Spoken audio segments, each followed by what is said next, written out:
नमस्कार, मैं हूं शिवकरण सिंह और आप देख रहे हैं नेशनल बहुजन चैनल। और आज हम आपको ले चल रहे हैं बहुजन जागरूकता अभियान के सिलसिले में पूरे जनपद में चल रही बुद्ध कथा धम्म ज्ञान वर्षा के कार्यक्रम में। और आज हम पहुंच गए हैं जनपद के ग्राम भैंसुरिया में, जहां पे भीम आर्मी की टीम ने पहुंचकर कार्यक्रम आयोजकों का सम्मान किया, उनको माल्यार्पण कर स्वागत किया।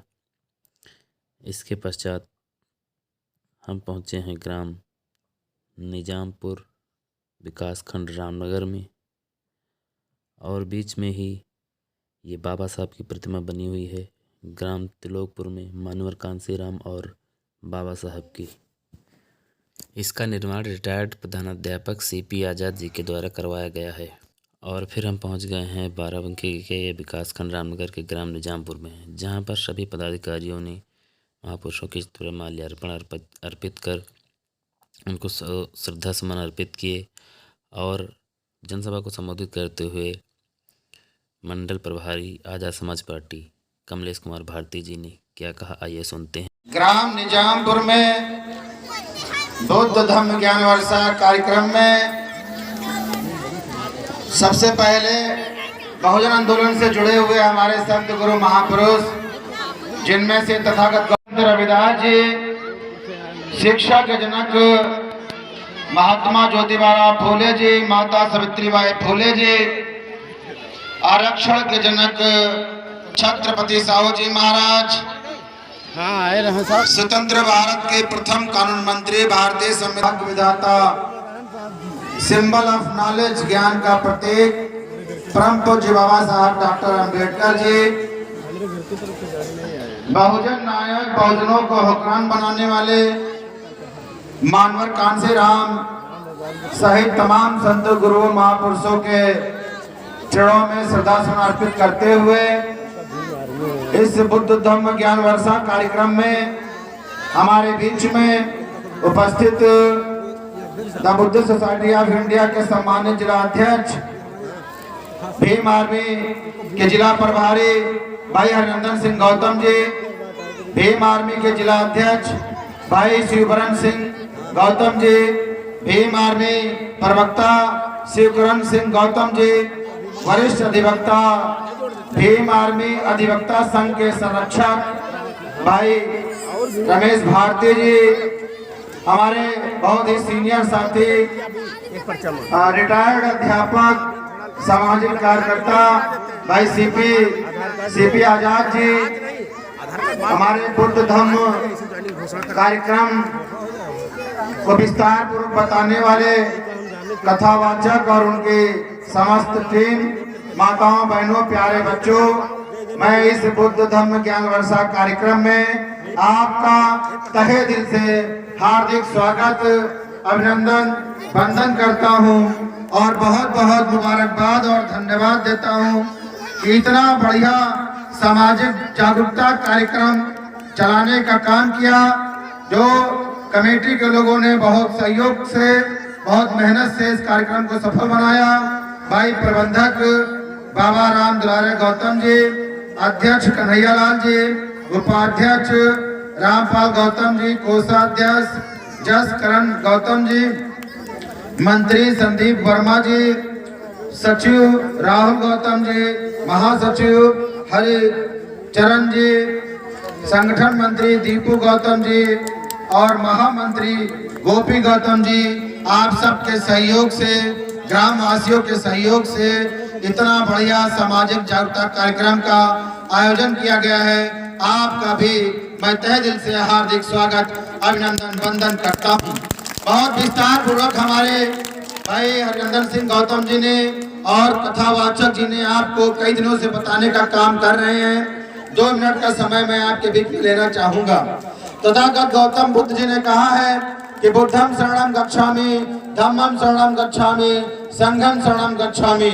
और उन्होंने जो संदेश दिया है, जो उपदेश दिया है, उस उपदेश को जो मानने का काम करता है, साथियों पूरे विश्व में सूर्य की तरह चमकने का भी काम करता है। साथियों, तथागत गौतम बुद्ध जी ने कहा कि बुद्धम शरणम गच्छामि, यानी कि मैं ज्ञान की शरण में जा रहा हूँ, समाज को शिक्षित कराने की शरण में जा रहा हूँ, संघं शरणं गच्छामि।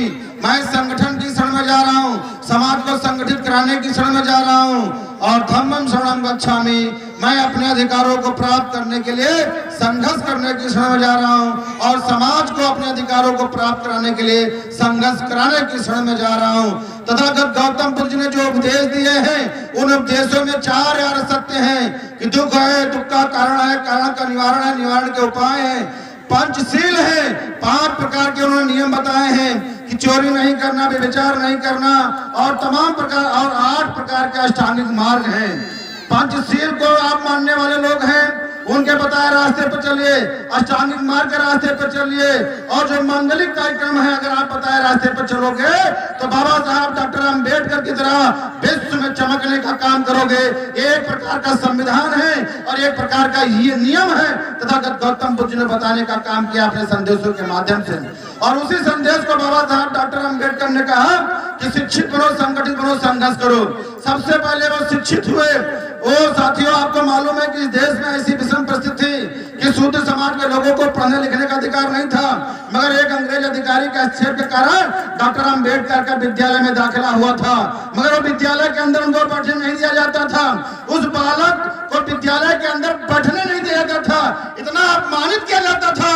मगर उस बालक अम्बेडकर को आप देखिए कि पढ़ाई के प्रति कितनी लगन थी, कितना उनके मतलब वो ये सोचते थे कि हमें पढ़ाई करनी है कि जिस बालक अम्बेडकर को विद्यालय के अंदर बैठने नहीं दिया जाता था, वो बालक अम्बेडकर दुनिया में नंबर 1 का विद्वान बनने का काम बाबा साहब डॉक्टर अम्बेडकर ने किया। मेरे भाइयों, आपको मालूम है कि बालक अम्बेडकर का दाखिला कैसे हो गया? एक अंग्रेज अधिकारी के हस्तक्षेप के कारण दाखिला हुआ था। मेरे भाइयों, बाबा साहब डॉक्टर अम्बेडकर की माँ 1896 को उनका स्वर्गवास हो जाता है। बालक अम्बेडकर अपनी माँ की ममता से भी महरूम हो जाते हैं और सरकारी अंग्रेजी जो हुकूमत थी, बाबा साहब डॉक्टर अम्बेडकर के पिताजी को रिटायरमेंट से पहले ही रिटायर कर देती है। बालक अम्बेडकर एक तो माँ की ममता से महरूम हो गए, दूसरी उनको आर्थिक तंगी बहुत थी, पढ़ाई लिखाई की सामग्रियां नहीं थी, स्लेट भी नहीं मिलती थी, पेंसिल चौक भी नसीब नहीं होती थी। बालक अम्बेडकर स्वाभिमानी थे, उन्होंने निर्णय लिया कि विद्यालय जब घर वापस आते थे तो वो कूली का काम करते थे। एक दिन बालक अम्बेडकर के पिताजी राम जी घर जल्दी आ जाते हैं, देखते हैं बालक अम्बेडकर नहीं दिखाई पड़ता है और उनके शिक्षक मित्र दिखाई पड़ रहे हैं। तो साथियों, उनके शिक्षक मित्रों से पूछा कि मेरा बेटा बालक अम्बेडकर कहाँ है? तो उनके मित्रों ने बताया कि आपका बेटा विद्यालय से स्कूल जाता हुआ घर जब जाता है तो सबसे पहले रेलवे स्टेशन जाता है और वहां पर कूली का काम करता है और उससे जो पैसा मिलता है वो पढ़ाई लिखाई की सामग्रियों को खरीदने का काम करता है। जैसे इस बात की जानकारी बालक अम्बेडकर के पिता राम जी को होती है, सीधे दौड़ते दौड़ते नंगे पैर रेलवे स्टेशन जाते हैं, देखते हैं कि बालक अम्बेडकर कोमल शरीर पे बोझा ढो रहा है। साथियों, उनके आंखों में आंसू आते हैं। बालक अम्बेडकर को बुलाते हैं और गले लगाते हैं और कहते हैं कि बेटा, आपको कूली का काम नहीं करना है। आपकी माता जी की चाहत थी कि मेरा बेटा इस देश में पढ़ लिख करके अपनी विद्वता के दम पर इतना बड़ा विद्वान आदमी बने कि इस देश में रहने वाले करोड़ों लोगों को इस देश में समाज से जीने के लिए, सम्मान से जीने के लिए अधिकार दिलाने का काम करे। बालक अम्बेडकर पढ़ाई लिखाई में लग जाते हैं। 1960 में मैट्रिक की परीक्षा पास करते हैं, 1912 में FA की परीक्षा पास करते हैं, BA की परीक्षा पास करते हैं, कोलंबिया विद्यालय अमेरिका जाते हैं, इंग्लैंड जाते हैं, जर्मनी जाते हैं और बहुत डिग्रियां लेकर के बहुत बड़े विद्वान बनकर भारत वर्ष में आते हैं। बाबा साहब डॉक्टर अम्बेडकर कुछ समय के लिए अर्थशास्त्र के प्रोफेसर बनते हैं, लॉ कॉलेज में पढ़ाने का काम करते हैं। साथियों, जज का बनने का ऑफर आता है और उच्च श्रेणी के वकील थे, वो चाहते अपनी जिंदगी ऐसे आराम से जी सकते थे, मगर इस देश में कुत्ते बिल्ली आपसे बेहतर थे, क्योंकि कुत्ते और बिल्लियों को नदियों में, नालों में, तालाबों में पानी पीने का अधिकार था, मगर इस देश में रहने वाले इंसानों को पानी पीने का अधिकार नहीं था। मेरे भाइयों, बाबा साहब डॉक्टर अम्बेडकर आपको इस देश में सम्मान से आपको अधिकार दिलाने के लिए अंग्रेजों के सामने जोरदार तरीके से लड़ाई लड़ने का काम किया। बाबा साहब डॉक्टर अम्बेडकर ने अंग्रेजों से बताया कि हमारे लोगों को कुत्ते बिल्लियों से भी बदतर हैं कि तालाब में कुत्ती बिल्ली पानी पी सकते हैं, टट्टी कर सकते हैं, मगर हमारे लोग नहीं पी सकते हैं। सामाजिक अधिकार अधिकार नहीं है, धार्मिक अधिकार नहीं है, राजनीतिक अधिकार नहीं है, पढ़ने लिखने का अधिकार नहीं है, संपत्ति का अधिकार नहीं है, तब अंग्रेजों ने आपको इस देश में अधिकार दिलाने के लिए बाबा साहब की बात से सहमत हुए।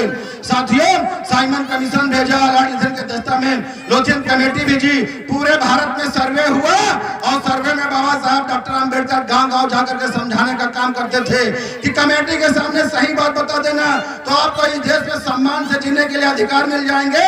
मगर उसी समय कांग्रेसियों ने एक चाल चली कि डॉक्टर अंबेडकर तो बहुत विद्वान आदमी है, इनकी संख्या ज्यादा है, अगर कमेटी के सामने सही बात बता देंगे तो इनको आगे चल करके अधिकार मिल जाएंगे। तो साथियों, समाज को तोड़ने के लिए उन्होंने हमारे समाज को गुमराह करने का काम किया कि डॉक्टर अंबेडकर तो आपको अछूत बना के रखना चाहता है, हम आपको आगे चल करके ऊंची जात में शामिल कर लेंगे, नए कपड़े दे दिए, जनेऊ दे दिए और कमेटी के सामने कह देना कि हमको इस देश में सारे अधिकार मिले हैं, हमारे साथ भेदभाव नहीं होता है। जिन लोगों ने डॉक्टर अंबेडकर के साथ धोखा दिया, जिन लोगों ने डॉक्टर अंबेडकर की बात को नहीं माना, आगे चल करके कांग्रेसियों ने उनको धोखा देने का काम किया, ऊंची जात में शामिल नहीं किया। जो आज के पिछड़े भाई हैं, जिनको पिछड़ा कहा जाता है, उस समय बाबा साहब डॉक्टर अंबेडकर की बात को नहीं माना था, कांग्रेसियों को बात को माना था। बाबा साहब को आपने धोखा दिया, अभी कांग्रेसियों ने आपको धोखा देने का काम किया और जिन लोगों ने बाबा साहब की बात को माना वो शेड्यूल में शामिल हो गए। साथियों, बाबा साहब डॉक्टर अंबेडकर ने तमाम जोरदार तरीके से पैरवी करने का काम किया, तब जाकर 17 अगस्त 1932 को इस देश में सम्मान से जीने के लिए ब्रिटिश प्रधानमंत्री ने आपको 2 वोट का अधिकार, प्रथम निर्वाचन का अधिकार देने का काम किया था। इसके बदले में गांधी जी अमर अनशन पर बैठ गए, यरवदा जेल में अमर अनशन पर बैठ गए। हजारों बरस गुलामी के बाद आपको सम्मान से जीने के लिए जो ब्रिटिश प्रधानमंत्री ने बाबा साहब डॉक्टर अंबेडकर की बदौलत सम्मान देने का काम किया था, इसके विरोध में गांधी जी अमर अनशन पर बैठ गए। पूरे भारत में बाबा साहब डॉक्टर अंबेडकर पर दबाव बनाने लगा कि गांधी जी को यदि कुछ हो गया तो डॉक्टर अंबेडकर आपके समाज को पूरे भारत में मार दिया जाएगा, आपको भी छोड़ा नहीं जाएगा। टेलीफोन के माध्यम से खून के खत लिख करके उनको धमकी भरी दी गई, बाबा साहब को मजबूर किया गया। हमारे लोगों ने बाबा साहब से कहा कि बाबा साहब जब आप ही नहीं रहेंगे, पूरे भारत में आपका समाज नहीं रहेगा, तो ऐसा अधिकार लेकर के हम क्या करेंगे। मजबूर किया गया, मगर डॉक्टर बी आर अम्बेडकर बहुत विद्वान आदमी थे। 24 सितंबर 1925 को जब पुनः पैक्ट किया था, समझौता किया था गांधी जी के माध्यम, तो ये मेरे दलित समाज के भाइयों, ये मेरे पिछड़े समाज के भाइयों, यहाँ पर ग्रेजुएट साथी बैठे हैं, BA MSc के बैठे हैं। साथियों, बाबा साहब डॉक्टर अंबेडकर ने 24 सितंबर 1932 को रिजर्वेशन लेने का काम किया है पिछड़े समाज के लोगों के लिए, जो विश्वविद्यालयों में, डिग्री कॉलेजों में, सरकारी शिक्षण संस्थाओं में जो सीटें रिजर्व होती है, डॉक्टर बी आर अम्बेडकर ने 1932 में एजुकेशन में रिजर्वेशन लेने का काम किया था। ए मेरे भाइयों, दलित समाज के भाइयों, ए मेरे पिछड़े समाज के भाइयों, बाबा साहब डॉक्टर अम्बेडकर ने पॉलिटिकल रिजर्वेशन यानी राजनीतिक रिजर्वेशन 1932 में लेने का काम किया था। ए मेरे दलित समाज के भाइयों, ए मेरे पिछड़े समाज के भाइयों, अगर दलित समाज का भाई MP बना बैठा है, विधायक बना बैठा है, प्रधान बना बैठा है, DDC बना बैठा है, जिला पंचायत अध्यक्ष बना बैठा है, ब्लॉक प्रमुख बना बैठा है, ए दलित भाइयों, ए मेरे पिछड़े भाइयों, ये बाबा साहब डॉक्टर अम्बेडकर ने 1932 में पॉलिटिकल रिजर्वेशन लेने का काम किया था, आरक्षण लेने का काम किया था। ये सीटें रिजर्व है तभी तो आप चुन के गए हो, राजनीति में आपको बलवान बनाने का काम कोई किया है। तो परम पूज्य बाबा साहब डॉक्टर अम्बेडकर ने 1932 में पॉलिटिकल रिजर्वेशन लेने का काम किया था। ए मेरे दलित समाज के भाइयों, ए मेरे पिछड़े समाज के भाइयों, आज आप समाज का बेटा IAS बना है, IPS बना है, डॉक्टर बना है, इंजीनियर बना है, तहसीलदार बना है, GM बना, सिटी मजिस्ट्रेट बना, लेखपाल बना, बाबू बना, टीचर बना, अध्यापक बना, ये किसकी देन है? ये बाबा साहब डॉक्टर अम्बेडकर ने सरकारी नौकरियों में 1932 में रिजर्वेशन लेने का काम किया था। ए मेरे दलित समाज के भाइयों, पिछड़े समाज के भाइयों, आज अगर आपका बेटा IAS, PCS, डॉक्टर, इंजीनियर बन रहा है, MP, MLA बन रहा है, तो इस देश में विरोधी पार्टी और मनवादियों को हजम नहीं हो रहा है। इसीलिए आपके आरक्षण पर डकैती डालने की साजिश हो रही है। जब से भारतीय जनता पार्टी की सरकार आई है, बाबा साहब डॉक्टर अम्बेडकर ने जिन विभागों को राष्ट्रीयकरण किया था, जिसमें रिजर्वेशन का प्रावधान किया था, ऐसे राष्ट्रीयकृत विभागों को भारतीय जनता पार्टी की सरकार में प्राइवेट सेक्टर में दे करके आपके आरक्षण पर डकैती डालने का काम किया जा रहा है। अगर आपके आरक्षण को समाप्त किया जा रहा है, भारतीय जनता पार्टी की सरकार में संविधान कराया जाता है, भारतीय जनता पार्टी की सरकार में 4 सुप्रीम कोर्ट के जज देश को आकर के संबोधित करते हैं कि लोकतंत्र खतरे में है। संतों में संत सरोवर रविदास महाराज जी का मंदिर दिल्ली में तोड़ा जाता है, तो साथियों बाबा साहब डॉक्टर अम्बेडकर का अपमान हर जगह किया जाता है। तो इनकी सरकार में अगर हो रहा है तो इसके लिए कौन लड़ेगा, इसके लिए कौन आवाज उठाएगा? ये मेरे भाइयों, पूरे भारत में अगर कहीं दिखाई पड़ता है तो एक ही बेटा आवाज उठाने का काम कर रहा है। अगर SC/ST का मामला आता है तो चंद्रशेखर आजाद का काम करते हैं। संतों में संत सरोवर रविदास मंदिर दिल्ली में तोड़ा जाता है तो चंद्रशेखर आजाद लड़ने का काम करते हैं। संविधान जलाया जाता है तो इसके खिलाफ चंद्रशेखर बोलने का काम करते हैं। बाबा साहब डॉक्टर अम्बेडकर ने इस देश में मनवादी व्यवस्था को 5000 सालों में अपने पैरों तले दबा करके 26 जनवरी 1950 को भारत का संविधान बनाने का काम किया था। और आपको मालूम होगा 13 अप्रैल 1919 को जलियांवाला बाग कांड में भारत के दीवाने, आजादी के दीवाने लोग दीवाने थे, आजादी के लिए आंदोलन कर रहे थे, उसमें जनरल डायर ने गोली मारने का काम किया था। हमारे और आपका बेटा शहीद ऊधम सिंह ने आज साथियों 21 साल बदला, 21 साल बाद बदला लेने के लिए इंग्लैंड में जाकर के जनरल डायर को गोली मारने का काम किया था।